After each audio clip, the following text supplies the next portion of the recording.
Highnesses, Excellencies, distinguished guests, welcome to the 21st ISS Manama Dialogue in the Kingdom of Bahrain. The ISS Manama Dialogue is the Middle East premier security summit, and its significance is truly global. Established in 2004, the dialogue has become an essential forum for regional security debate and for governments to think strategically about their policies and security partnerships. Our discussions at the Manama Dialogue in 2023 and in 2024 took place in an environment of volatility and violent conflict in the region. Finding ways to break the cycle of violence was on the minds of many speakers and delegates. Conflict is still raging, but opportunities for peace, for addressing the hopes of people in the region, and for consolidating political transitions in countries that are affected by conflict have arisen as well.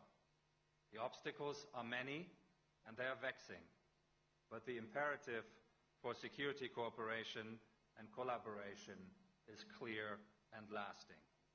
The ISS agenda is simple: to foster dialogue and facilitate cooperation in the service of peace, security, stability, and civilized relations among nations. I would like to thank His Majesty King Hamad bin Isa Al Khalifa and His Royal Highness Prince Salman bin Hamad Al Khalifa, the Crown Prince and Prime Minister of Bahrain, for their strong and unwavering commitment to these aims as we embark on the third decade of the ISS Manama Dialogue. This evening, we have the opportunity to hear from two distinguished leaders and discuss their thoughts on the imperative for security cooperation. His Highness Sheikh Nasser bin Hamad Al Khalifa, the National Security Advisor of the Kingdom of Bahrain and the Commander of the Royal Guard, and the Honorable Tulsi Gabbard, the United States Director of National Intelligence. They will each offer introductory remarks of about 5 minutes from the podium, and we will then have a conversation here on stage on the theme of this evening. And it is a true honor and a delight to have both of them here at the 21st ISS Manama Dialogue. And it's a particular pleasure to now invite His Highness Sheikh Nasser to address this audience. Your Highness, thank you for hosting this dinner. The floor and this podium is yours. Your Highness.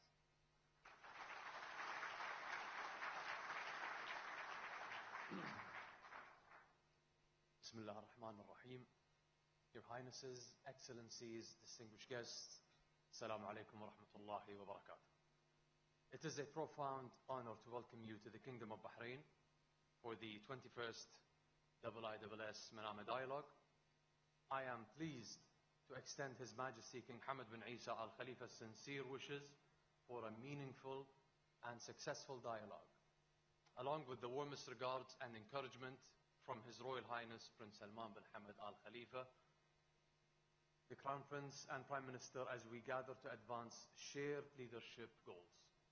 The dialogue continues to serve as a vital platform for advancing regional security, stability, and prosperity.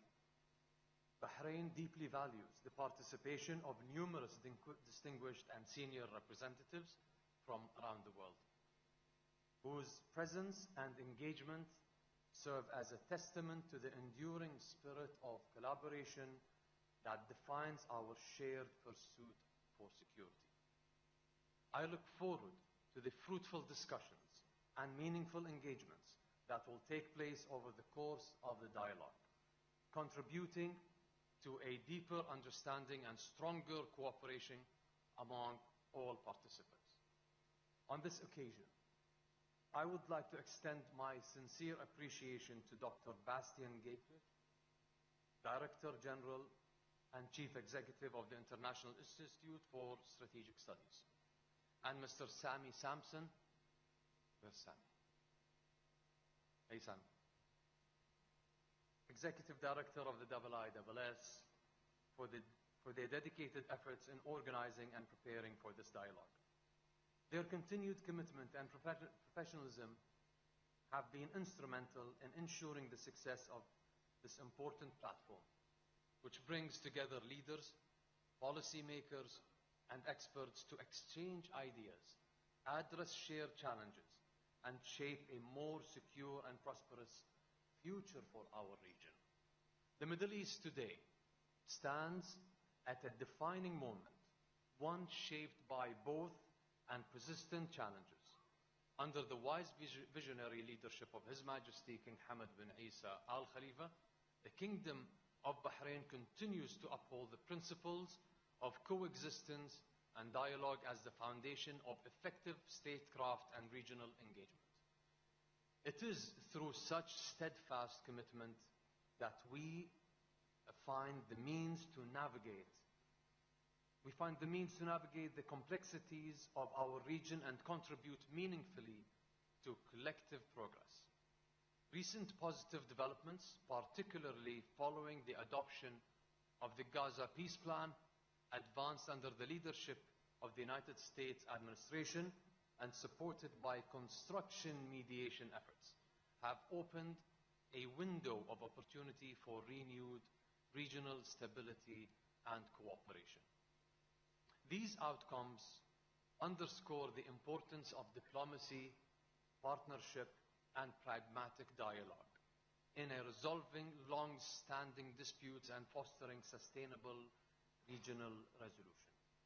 Yet, even as we welcome these encouraging signs, we remain mindful of the destabilization actions that seek to undermine stability and prosperity. Such actions only hinder reconstruction and reconciliation efforts at a time when unity and collaboration are mostly in need. In this pivotal period, it is incumbent upon all regional and international partners to reaffirm their shared commitment to dialogue over division and to cooperation over confrontation. Through wise leadership, mutual respect, and a collective vision for stability, our region can move decisively forward towards a future defined by stability, opportunity, and enduring prosperity for all. In that same spirit, as you engage with the important and wide-ranging issues on the Manama Dialogue agenda, I wish you productive and enlightening discussions. Your insights, your collaborations will undoubtedly contribute to the advancement of peace and security around the region. Wassalamu alaikum wa rahmatullahi wa barakatuh.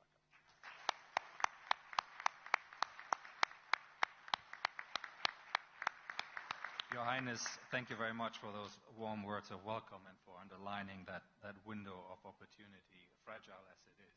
I think that is a theme that we will want to pursue. May I now invite Tosi Gabbard to take the podium, please. Thank you.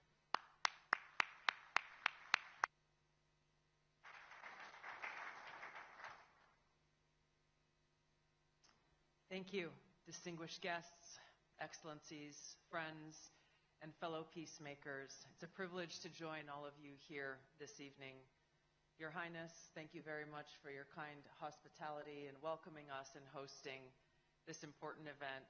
To I and SS and your team, thank you for yet again putting on a phenomenal dialogue.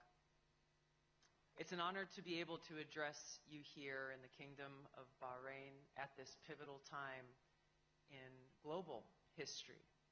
As we gather here, we're reminded that true security, true stability, and peace cannot be forged in isolation, but in the common collection of peacemakers working towards that common purpose. Today, I want to speak plainly for myself as a veteran and a soldier who has seen firsthand the high cost of war. As someone who serves under President Trump's leadership, I have experienced the promise of peace. His vision is about delivering real wins, not just for America, but for our collective cause of peace and prosperity, and doing so through a very principled realism rooted in shared goals, interests, and values.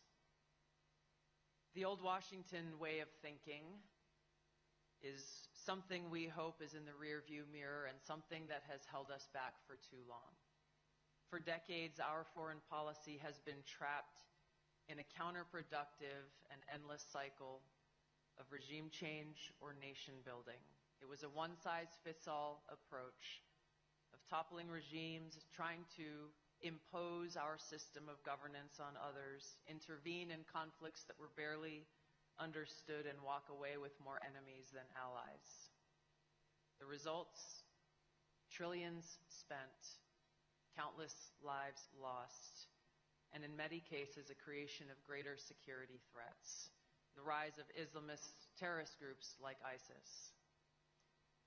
President Trump was elected by the American people to put an end to this. And from day one, he has showed a very different way to conduct foreign policy, one that is pragmatic, that is deal-driven, with a very realistic approach focused on protecting American security and prosperity while engaging with the world on terms that actually make sense.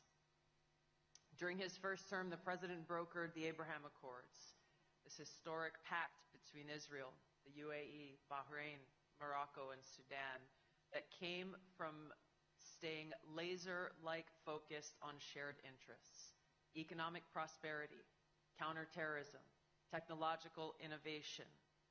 These countries that had eyed each other perhaps warily at times for decades found common ground in trade routes, joint ventures, and a mutual stake in both regional and global stability. We've heard President Trump and Vice President Vance speak just last week about their hope that the Abraham Accords will continue to grow and expand to allow for a true lasting regional stability and peace. This is what President Trump's America First policy looks like in action, building peace through diplomacy with an understanding that there cannot be prosperity without peace. President Trump de-escalated tensions on the Korean Peninsula through direct talks during his first term in office. He opened lines of communication with North Korea that had been frozen for generations. He did what no other president had been willing to do: engage directly to speak about peace.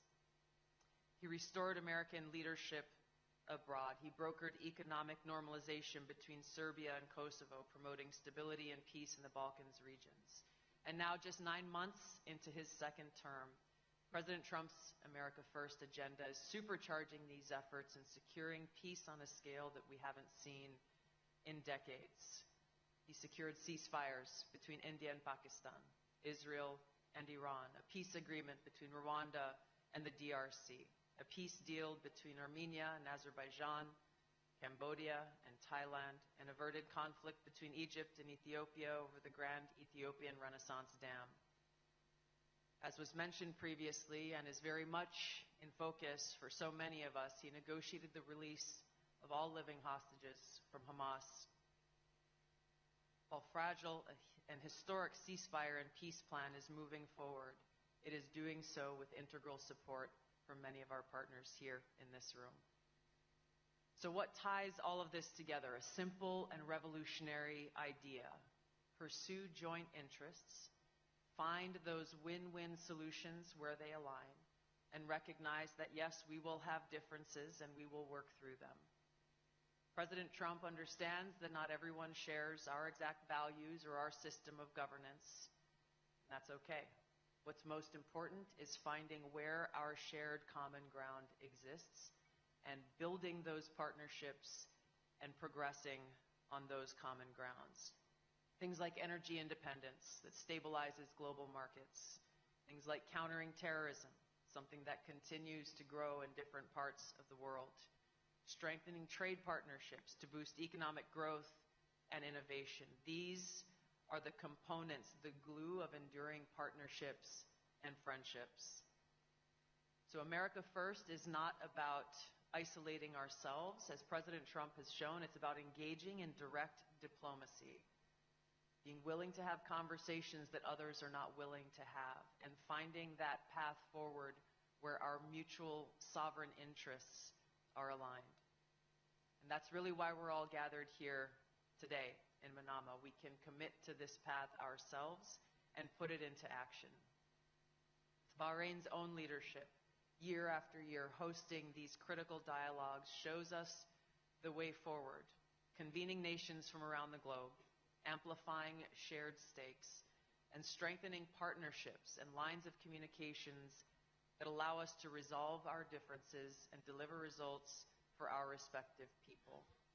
Under President Trump, the United States is your partner in executing this vision as a deal maker who is committed to peace. Together, we look forward to continuing this path towards peace, to ending wars that have defined too many generations, unlock prosperity for millions, and help support the future of a Middle East where security is a dividend of cooperation, not a cost of conflict. Thank you very much. God bless you. God bless the pursuit of peace.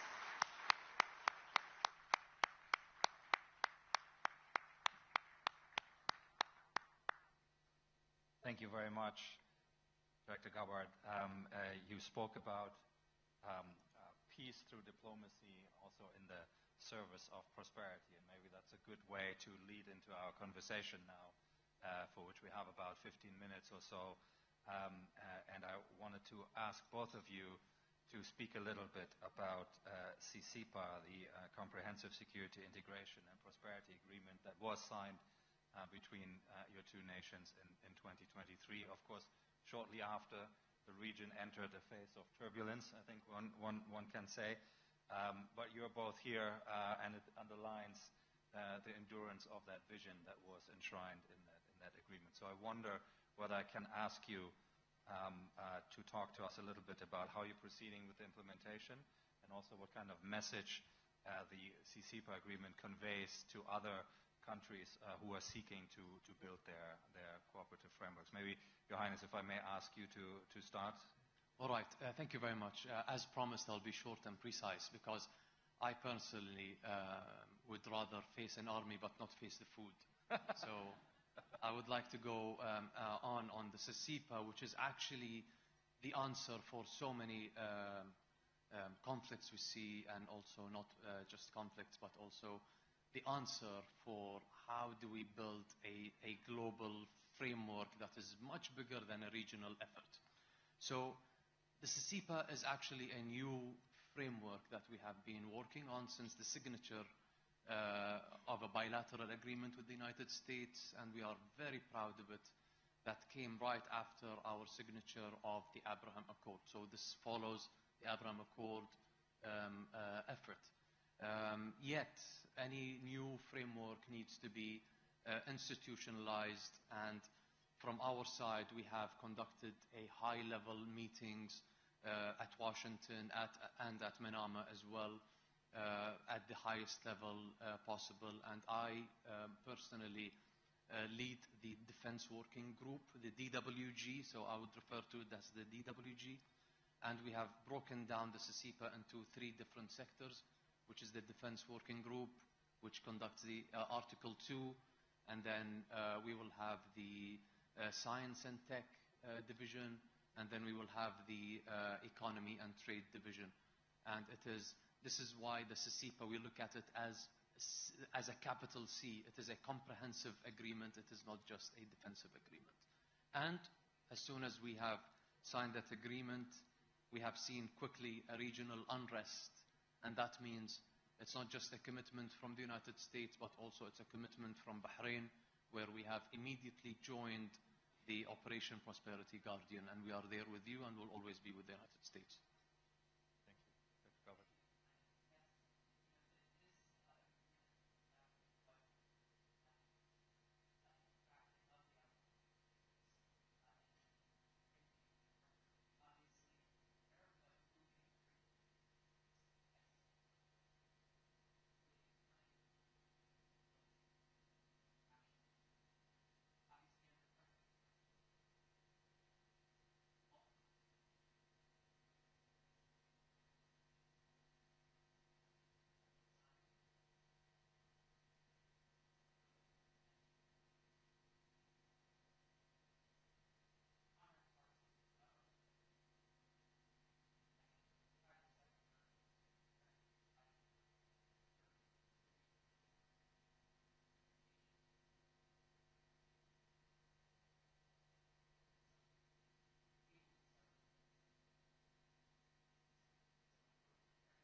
on the point of progress, I mean, what are the highlights for you in the CCPA implementation that stand out for you?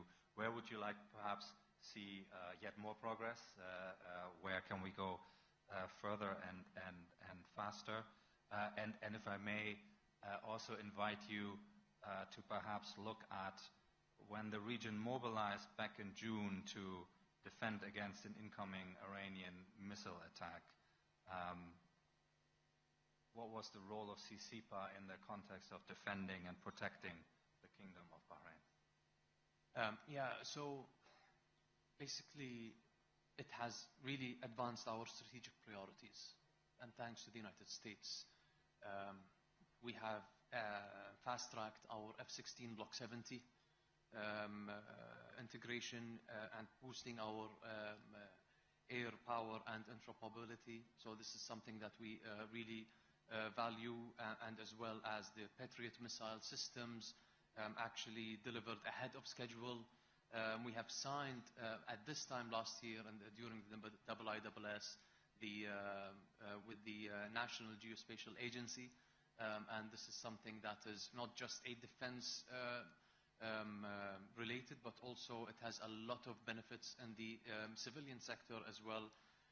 But not only that as well, tomorrow, us and the DWG sign a trilateral with the United States and the United Kingdom together, and we'll be announcing it inshallah tomorrow, and you'll hear a joint statement starting from tomorrow inshallah during that trilateral. So CCPA is not a bilateral, and it's not also a trilateral, it's a multilateral. It is not a regional, it is I see it as, since after probably the Cold War, there's an outdated security structure, if I may say that. And CCPA today, look at it as at a global level. You can be creative with it. You can offset so many things with it. And I think we have benefited from it, and we have integrated our efforts with the United States, and also we will see CCPA evolving, and we will see new opportunities and hopefully new flags joining the multilateral agreement. Wonderful. Thank you very much. Dr. Gabbard, the United States across administrations have prioritized bilateral security agreements, and Qatar has recently obtained a security commitment through an executive order. Saudi Arabia is reportedly seeking a security agreement with the United States. So what does this tell us about the U.S. role, security role in the Gulf, and what does it mean for U.S. global posture in this scenario? The president obviously has focused a lot on building these economic partnerships. As Your Highness very eloquently stated, you can't look at any one of these things in a vacuum or in a silo, because ultimately they're all connected. And the president has recognized how to capitalize on that, but also recognizing that the United States relationship with different countries perhaps needs to be different in certain cases. And so as you've seen through his direct engagement, his incredible first trip out here to the Middle East shortly after taking office, really delivered great results, and investing in those relationships from the outset is what really made it possible for him, both through the 12-day war with Iran, but also in this ceasefire and peace deal with Israel and Hamas, to make this possible, to bring together friends and partners to work towards those shared interests. The road ahead will not be simple or easy, but the president is very committed down this road, again, recognizing the direct connection between peace and prosperity, and working with each of our partners and friends uniquely to recognize and understand what the challenges and opportunities are that exist within each. You both mentioned that in the case of CCPA, it obviously goes beyond defense and military matters. And Your Highness, can I ask you to perhaps speak a little bit about the other benefits of that agreement in non-security domains? There's science, there's technology, what stands out for you? Well, first of all, let's talk about CIPA. Let's not talk about acronyms. It is Comprehensive Security, Integration, Prosperity Agreement. So we have designed the CIPA to become a driver of prosperity and innovation, and not only a military pact. Yes, there is a lot of non-security gains as well. During the visit of His Royal Highness the Crown Prince to Washington, there was a multi-billion-dollar deal signed thanks to CIPA.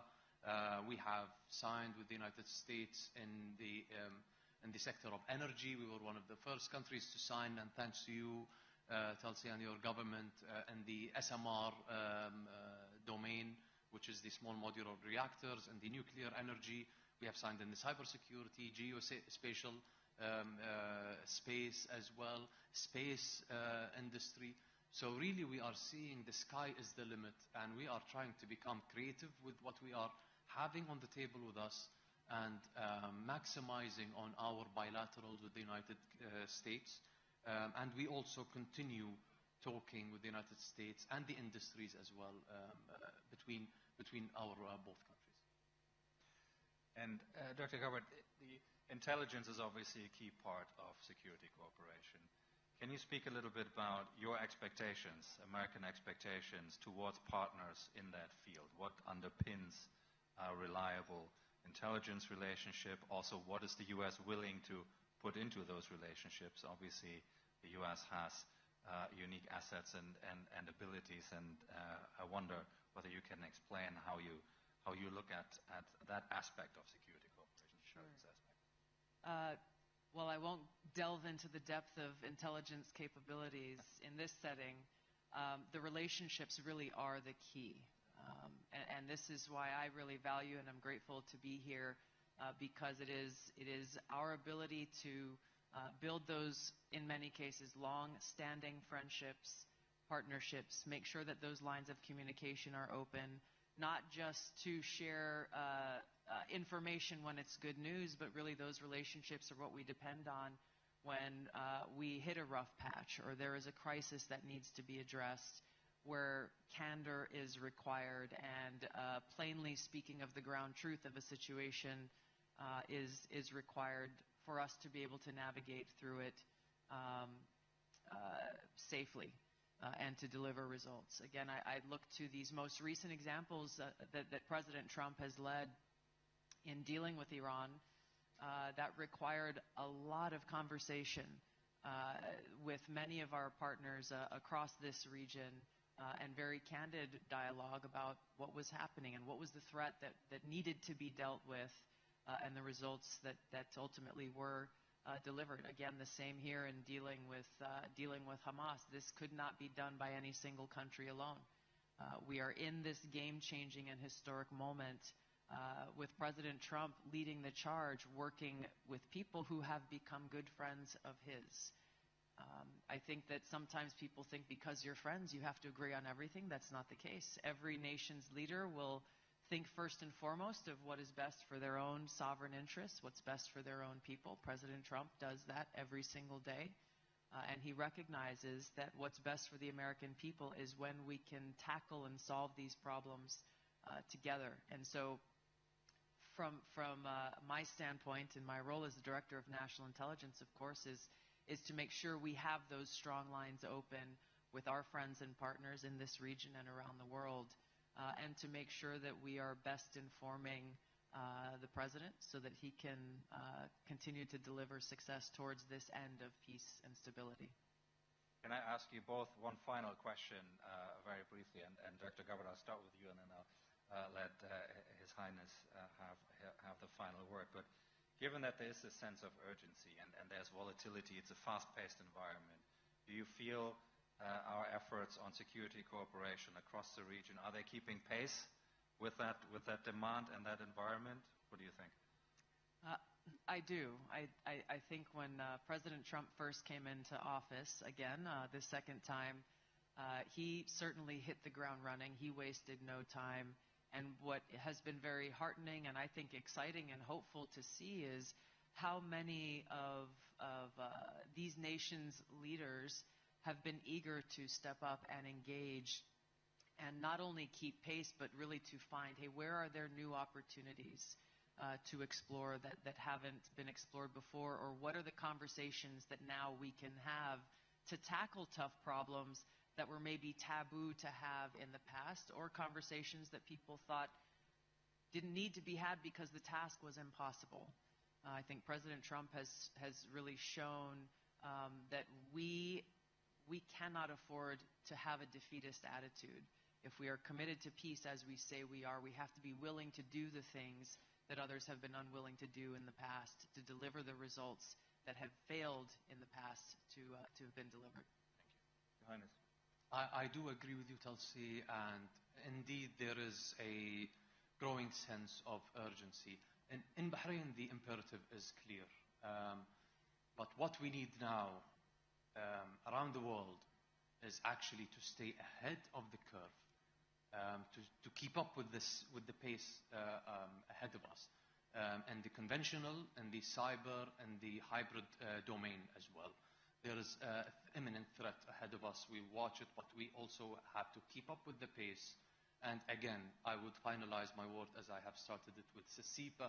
I think this framework lets us to have that edge over the building up speed of threat globally. Thank you very much. May I invite all of you to thank our two fantastic speakers. Thank you very much.